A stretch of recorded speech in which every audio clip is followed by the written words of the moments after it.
Okay, so we were discussing spontaneous bacterial peritonitis, how to diagnose it. We have to diagnose it with abdominal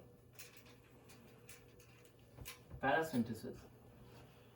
Of course, we are looking the bacteria inside the ascitic fluid. Paracentesis. So for more in detail, ascitic fluid. Ascitic fluid characteristic will be showing neutrophils count in ascitic fluid will be greater than 250 mm3. If that is there, that's spontaneous bacterial peritonitis. If it is less than 250, we are not sure that is not SPP. So how to diagnose? Most likely tested question, they're asking how to diagnose spontaneous bacterial peritonitis, abdominal paracentesis. So in the question of a liver cirrhosis patient, as soon as he have fever, and they're talking more focusing on ascitic ascites. So think about spontaneous bacterial peritonitis. How to diagnose? By removing, tapping, taking the fluid out, and check for neutrophil count. Got it. So as we already mentioned, antibiotics will be treatment is ceftriaxone, cefotaxime. Prophylaxis is norfloxacin, or you also can add TMP, SMX. Very good. So SPP, the picture is a kind of acute toxic picture? It is actually, we cannot confuse this with it will be the same thing. Abdominal tenderness, things will be there, but this is something we treat with antibiotics, which is because it's an infection. Right. And the other thing we know that peritonitis, other than that, we go for the laparotomy and other stuff. Absolutely. And if we have a neutrophil count of exactly 250, then that also greater than or equal to, it counts? I guess it's also greater or equal to. I know. Sometimes they get picky. I want to make sure that if they give 250, you never know with USMLE. You're right. I missed it. Oh, you're doing a great job. I always remember SBP because of your trick on prophylaxis versus treatment. Yeah. Now, your other favorite one that everybody loves in the abdomen. We will go through pneumonia a little bit more in detail. Okay, good idea. We thought let's go for two more things and discover those two things. What are those? Hospital acquired pneumonia. I'm just gonna write abbreviation. Sure. And the other thing is we have is aspiration pneumonia. Exactly, aspiration pneumonia. Yeah, these are very high yield topics. Yes. They love aspiration pneumonia. Yes, they love, because they always ask you aspiration pneumonia versus pneumonitis. Pneumonitis is acute onset. Aspiration pneumonia is with the patient is alcoholism and all the history should be there. So pneumonitis happens fast. Aspiration takes time. So hospital acquired pneumonia, what are the common bugs? Okay, we'll just make it here one shot. Excellent. This is the common, I will write it down, common bugs. Sure. Yep, this is where everybody talks about MRSA. Yes. Alright, so we have MRSA. And Pseudomonas. Another very dangerous culprit. Yeah. No. And what are the common bugs in aspiration pneumonia? I guess we can go with any of our anaerobes. Yeah, great. Klebsiella, E. coli, anything. What will be the treatment for hospital acquired pneumonia? I guess we have a complex regimen here depending on if it's ventilatory associated or just... Yes, ventilatory associated pneumonia will be vancomycin. We are covering MRSA. Very convenient. Just see that and then pick your answer. Vancomycin. Pseudo, we will go piperacillin. Okay, vancomycin. After that, what do we have? We can add, usually, like you said, for Pseudomonas coverage, we can add two anti-Pseudomonals. Yes. Like you said, piperacillin tazobactam or some of the third cephalosporins you mentioned, like cifepime, 4th gen, or ceftazidime. Tazobactam. Yes, Or cephalosporins like cifepime or ceftazidime. cefepime. Yes, we are covering these two mostly. MRSA, vancomycin, and then you have a choice to add Pseudomonas, piperacillin, tazobactam, meropenem, carbapenem, Carbapenem, ciprofloxacin. ciprofloxacin, Even Genta gets a role here. Cipro. Genta also has a role. Great. Brilliant.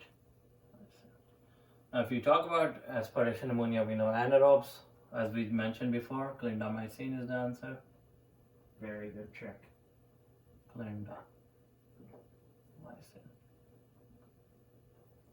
And if it's hospital associated but not ventilator associated, we still give vancomycin? Yes, we are covering MRSA. We're covering. So that one would just be like vancomycin plus piperacillin tazobactam? Yes, for anti-pseudomonas. Got it. We'll just go with the, just remember these two and focus on with the appropriate antibiotic. Got it. So I guess the only difference between ventilatory versus a regular hospital associated is that in ventilatory we want to give 2 anti-pseudomonals as opposed to 1. Okay. Just to 2. be, I guess, extra safe. Oh, thank you. Yeah, 2 anti-pseudo. And our friend Vanco, right, of course. Yeah. And what you actually mentioned? Yeah, so that was the ventilator, and then you already told us in the beginning about the hospital acquired. Well, that'll just be vancomycin plus piperacillin tazobactam. Okay, got it. So for the VAP, we have a choice. We should add 2 at least anti-pseudomonal. And you gave Great all point. those great examples. Great point, you heard it. Carbapenems, you named all the good ones. Cifepime, ciprofloxacin, gentamicin, ceftazidime, everything. Few more here. After this, meropenem. Yeah, meropenems. Meropenem, Very effective drugs, but very toxic. carbapenem. Yeah. And Treonam. Sure, Yeah. Astronam, definitely. It all actually goes in. Yeah. That gives a good coverage. Yeah. And sometimes I've seen that they also abbreviate it as either HAP or HCAP for hospital healthcare associated or something. Yeah. They play games. Yeah. Yes. Exactly. It's all the same. Nosocomial. Right, nosocomial. Yes. That's the best, actually. The best way to generalize. Yep. And your trick above and below the diaphragm, clindamycin versus metronidazole, is so effective. Exactly. A lot of times if you find yourself in trouble and you just rely on that, you'll most likely get the right answer. Yes, wonderful. Now, I guess we should focus on C. diff, Yep. Clostridium difficile, and that's also high yield, very, very high yield. So let me just make sure my board doesn't fall. Crystal clear. A+ review. Yeah. So we have a Clostridium difficile, DI difficile. Alright, so what it is leading to? Pseudomembranous colitis. Pseudomembranous colitis.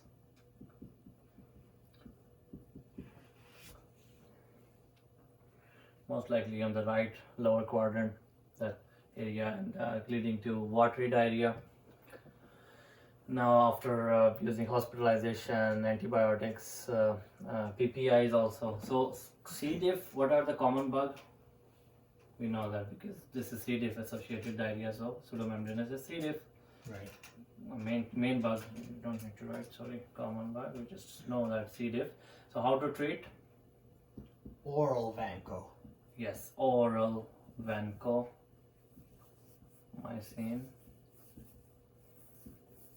That's what it is. And in case it doesn't work, then I guess we go back to our original metronidazole. Fidoxa.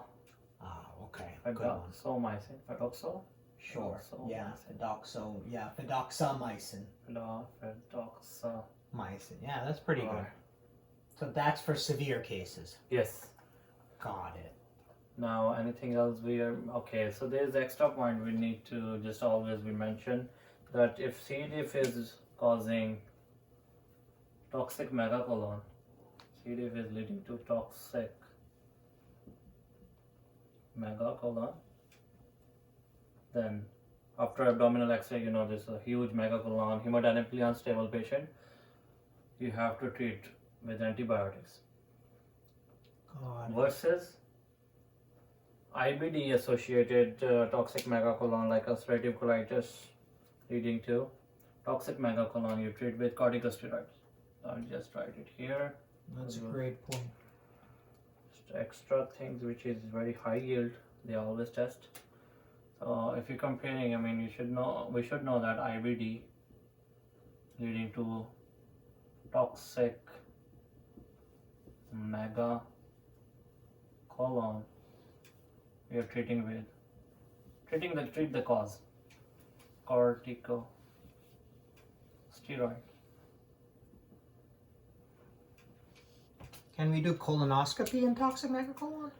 No, never. It's gonna perforate. So main thing is abdominal X-ray. The picture will show you everything, and then treat the cause, and of course NTO, and we know this like treat the main cause. All right.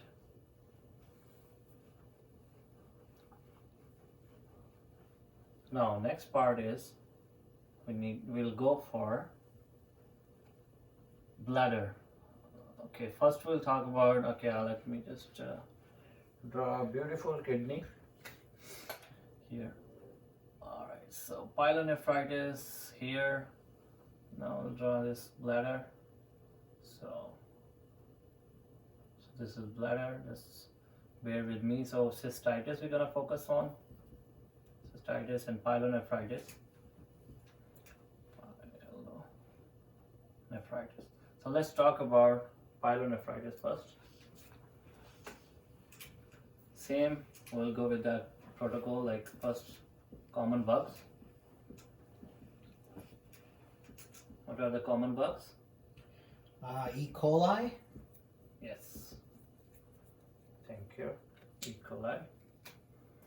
Oh, sorry. That was a good catch. Thank you.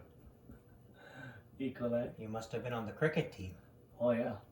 And I've then been playing cricket. and then this is where that Staph saprophyticus comes in. Staph saprophyticus, common in cystitis, honeymoon cystitis. We know that. Sure. So okay, E. coli. Anything missing? Then your favorite Proteus mirabilis. Oh yes, Proteus. Why would I miss this? Oh, Proteus mirabilis. And then a couple others like Serratia. Serratia Klebsiella. Yep, Klebsiella. Serratia. They love saying that Serratia marcensis, especially with the... Cattle is positive. Right. With the Staph Aureus friendship and all that chronic granulomatous disease. Yeah. So Klebsiella. I just bear with me. So these are the common. So most likely high yield is these two, and this is with stone. Yeah. Urease positive. Yes. Staghorn Calculi, right? calculi. Yeah. All right. So let's focus on the main organism, and then treat like that. So I would rather write it here. It's better that we can just write it here. The treatment. Treatment means antibiotics. Good idea. So in this one, should we kind of divide it up into whether it's Yes. renal failure patients or pregnancy? Yes. So we have a pyelonephritis, have a uncomplicated, complicated pyelonephritis. So we go with out and inpatient. So first we, as you're saying, if you talk about renal, if there's we have No renal failure. yeah, no renal failure. So we'll start from first one. Let's go with outpatient treatment. Is always fluoroquinolones. Outpatient, because pyelonephritis. So it's outpatient means those patients who are hemodynamically stable. So we have to start with ciprofloxacin, or just remember fluoroquinolones. All right. Now you have you can also add TMP SMX.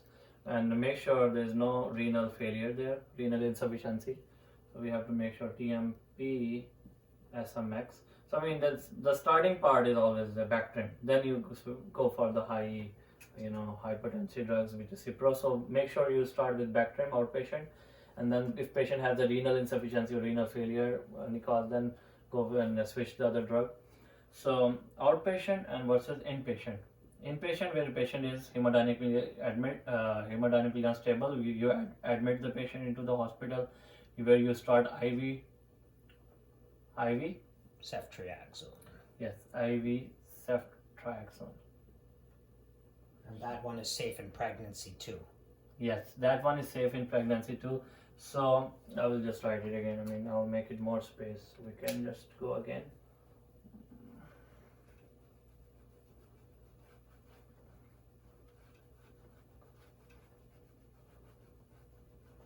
So we'll talk about inpatient, mean hospitalized patient, hospitalized by giving IV, your IV ceftriaxone, it's you can give in pregnancy, because we are concerned about treat the pyelonephritis, right, pregnancy, and also you can give in here is pregnancy. So got it. And then I guess we can give fluoroquinolones. We can give levofloxacin. IV. Sometimes the combination of ampicillin and sulbactam seems effective. Yes, after that we go with ampicillin. We are covering here is lactase, beta lactamase inhibitors, those bacteria who produce resistance. So ampicillin, sulbactam. Yeah. And then you go with further in detail meropenem, aztreonam, covering the pseudomonas. And did I miss anything here? Oh no, this seems really good, especially for pyelo. And then I guess we can even contrast here with just regular cystitis. All right, yeah, why not? So I have a mnemonic. Just it might help you. I'll just write it down. I love mnemonics. Yeah. So. And the good thing is the bugs overlap. Yes. It has like E. coli will be there for sure. Mm-hmm. So cystitis. Now cystitis, the one I make the mnemonic is non-tender female, or A, you can write A here at the end. So nitrofurantoin. So we'll talk about, bugs are same, most likely. I mean, E. coli is the main. Yep. Anything else? I guess just for review, we had said Staph saprophyticus, Yes. Proteus, Serratia, and Klebsiella. All right. So nitrofurantoin, and non-tender female. Just remember this way. So now a nitrofurantoin we can give in pregnancy. Right. Pregnant. These two drugs, just remember from pregnancy, top to down, this N and A amoxicillin. You can give in pregnancy. If in the question amoxicillin is there, pick that answer, otherwise nitrofurantoin. But be sure with the nitrofurantoin, it can lead to pulmonary fibrosis. Great. So, but you can choose this answer, but most likely if they're testing the other way, that we have started nitrofurantoin now, lungs problem going on. So make sure you know that pulmonary fibrosis can happen with nitrofurantoin, but not high, it's a high yield, but still, if amoxicillin is not in the answer, pick nitrofurantoin. And of course, TMP, SMX, non-pregnant. So we cannot give this TMP, SMX. Female is F is phosphomycin.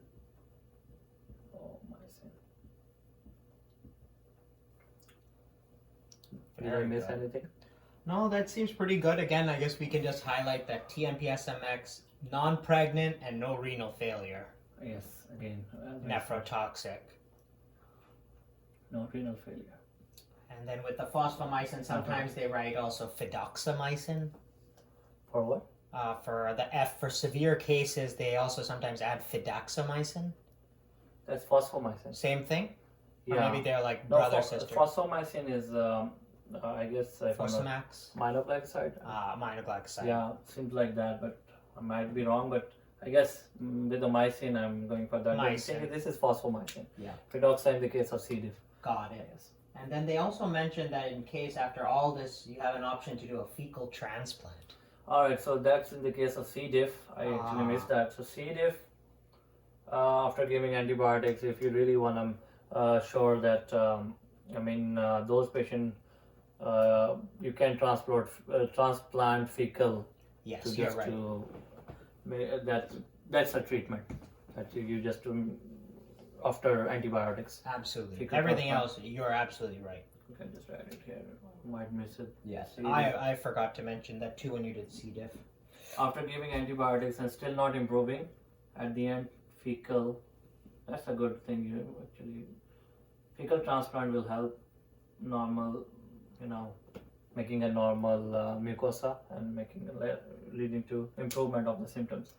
And that was a great point. You said that in C. diff, we're going to give fidaxomicin if it's severe, and in the cystitis, we go for fosfomycin. So for example, always remember no metronidazole, only oral vancomycin. If vancomycin didn't help, Then you can add it. still add vancomycin for the next shot, and then make sure you always have with the pseudomembranous colitis, you must have greater or equal to 3.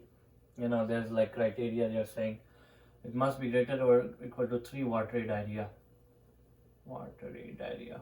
within 24 hours. So if it is we started giving oral vancomycin and the patient is improved, we are good to go. If it comes after a month having 3 or more than episode of watery diarrhea within 24 hours, you have to give again oral vancomycin, and then you have to keep giving vancomycin will be the answer. Now if it doesn't improve, fidaxomicin also an option, but it's still not improving, fecal transplant at the end. So most likely tested answer, the tested question is oral vancomycin is the answer. Right. If it comes back again, must follow this.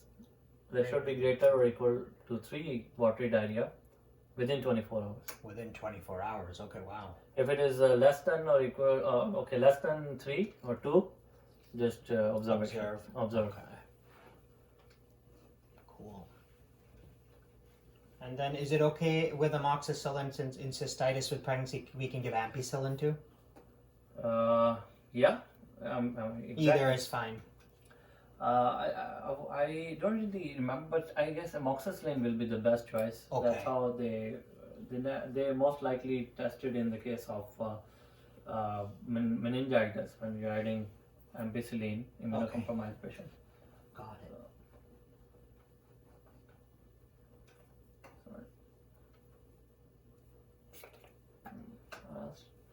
Now we covered pyelonephritis, we covered cystitis. Now we will go to Cellulitis? knee. Yes. Yeah. Okay, we can do septic arthritis. Yes, we can do those also. So we will just go with septic arthritis, knee related. No, okay. I'll just wipe one more time. I think you're right. Probably better to go with septic arthritis since we're already talking about vanco. We can kind of just group it together. I'll just make a joint. Patella. So I just think like septic arthritis is so much, plus there. So we just remember septic arthritis. I've seen this topic come over and over. First bugs, So high yield. and then antibiotics. What are the bugs common? Staph aureus. Yes, we love Staph Aureus. They love Staph Aureus. So Staph Aureus is always there. If you're not sure, just pick Staph aureus. Make your life easy. If they are talking about sickle cell patient and talking about osteomyelitis, Salmonella is the answer. Yeah. Otherwise, if not, Salmonella is not there, Staph aureus is the answer. We're talking about osteomyelitis. That's septic arthritis. Just it came in my head, so I wanted to say that. So Staph aureus, what extra? Strep. Yes. People usually forget that. Yeah. People usually, that could be strep epidermidis. Yeah. And then we know that prostatic also, joint infection. 3 months before Staph aureus, 12 months is Staph aureus again, and in between is 3 to 12 is Strep epidermidis. epidermidis. Now antibiotics focus on the same. I mean, the first thing is always, remove this thing, arthrocentesis. Right. Arthrodontitis and I guess surgical drainage. Yes, yeah. All goes hand in hand. Hand in hand, same thing. Yeah, surgical drainage, and then give antibiotics by Vancomycin. Every time we see Yes. Staph aureus. must be MRSA. Yeah, We MRSA. have to compare Exactly. against MRSA, so vancomycin. Yes. Otherwise, we can also give third generation cephalosporins like ceftriaxone. Ceftriaxone, yes. Wonderful. That's a great association. The MRSA, Vanco. Yeah. Anything else we missed here? No, this That's looks pretty very common. good. Yeah, and that That's point. high yield. Salmonella is also specifically, like you said, for sickle cell and osteomyelitis. Otherwise, even if they try to trick you with Salmonella and that's not there, then go for Staph aureus. Yes, exactly. And when they ask within, in this patient, must be Salmonella leading to osteomyelitis in sickle cell patient. Right. And that timeline was excellent too. We've seen that whether it's in UWorld or in Amboss, they try to trick you. They might even present it like a Staph aureus, and it could be within 3 to 12 months, then it becomes epidermidis, or vice versa. They can make it look like an epidermidis, and they want to see if after 12 months or before 3 months, is it Staph aureus? Yeah, prostatic joint infection. Absolutely. Wonderful. So now knee will go to Back to cellulitis. Yes. Oh, thanks for adding me. So cellulitis. Now, I guess we can go, since we were talking about strep, we give that guy's friend, group A strep, pyogenes. All right. So bugs. Strep pyogenes. Because it's pus. So the thing is, they have mentioned that it's cellulitis could be purulent, non-purulent. So we go with the pyogenes is like most likely that non-purulent will have both MSA, MSSA or MSS. Yes, Staph aureus. So, Yes. Staph aureus. So same way like cellulitis. The way I remembered is if they talk about non-purulent, if they're purulent pyogenes only. If they're non-purulent means two things. Could be Staph pyogenes or could be Staph aureus. If they talk about erysipelas, not erysipelas, sorry, impetigo also like have a non-bullous and bullous. With non-bullous, two causes same causes. Here non-bullous and non means two. Just remember this, with non means two. So these two are also in the case of impetigo. Same bugs. Because impetigo is like near to mouth or other surfaces, but cellulitis is most likely they will test about the leg. So and cellulitis won't be having demarcation. Erysipelas have demarcations.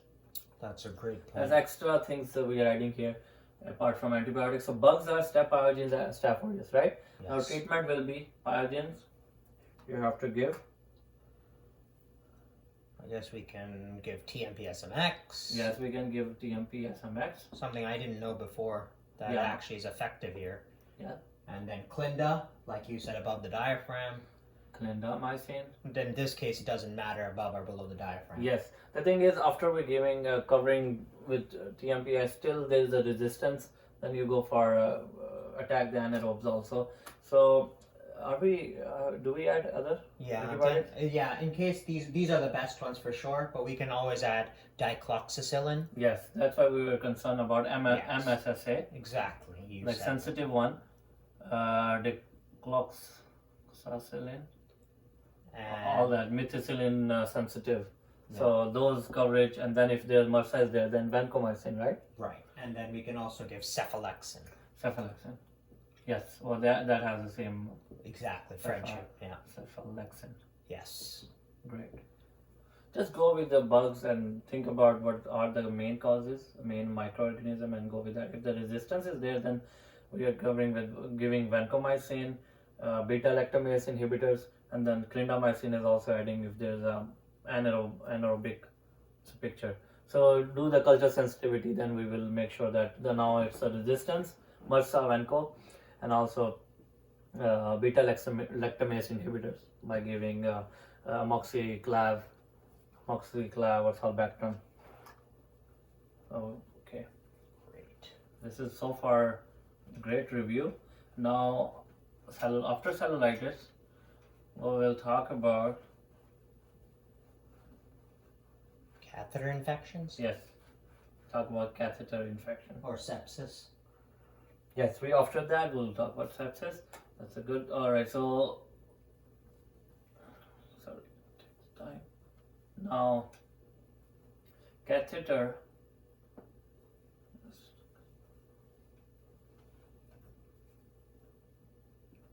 Catheter associated infection or catheter catheter induced, whatever you can say. So what will be the bugs? I guess these. Epidermidis, right? Yes, absolutely. There's a strep epidermidis. And then I guess other than that could be a variety of gram-positive or gram-negative organisms. Great. Positive and gram-negative. Antibiotics, we are focusing on what is the etiology. So catheter infection related antibiotics will be We're going to start with vanco, Vanco, covering gram-positive, negative. and then we can add one of three different ones: piperacillin tazobactam, cifepime,